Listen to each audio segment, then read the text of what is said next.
Le vrai faux de l'info de la matinale avec Jean-Philippe Ballas. Bonjour Jean-Philippe. Bonjour Thomas. Ce matin, de l'art d'interpréter les chiffres du chômage. Alors que la courbe repart, hélas, à la hausse, cette analyse étonnante de Manuel Valls, le Premier ministre, invité du journal de France 3 hier soir.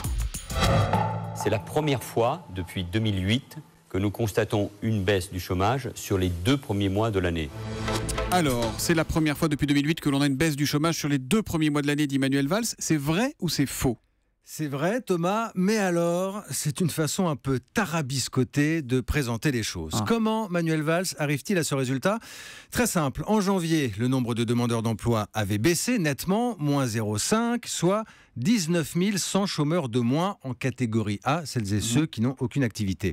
En février, la mauvaise nouvelle, c'est une hausse, 12 800 personnes de plus qui s'inscrivent à Pôle emploi, plus 0,4. Moi j'écoute Jean-Philippe Ballas, il me dit ça monte en janvier, ou ça baisse en janvier, ça monte en février, c'est implacable, c'est une hausse. Sauf Thomas, sauf si vous décidez de regarder sur l'ensemble des 2 mois. C'est ça l'astuce, vous allez comprendre. 19 100 chômeurs de moins en janvier, 12 800 de plus en février, vous faites la soustraction. D'accord. Au final, cela nous donne encore 6 300 chômeurs de moins sur les 2 mois. Ça reste positif, vous avez bien compris. Le Premier ministre ne parle pas de 2 baisses consécutives, puisqu'elles n'existent pas.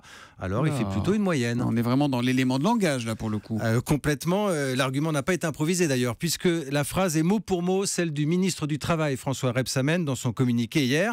Alors, en résumé, on dira qu'il fallait trouver des raisons d'espérer dans cette montagne de chiffres, du positif quitte à tordre un peu les statistiques, mais sans mentir. Alors on prend un repère inédit, comme les 2 premiers mois de l'année, parce que ça colle.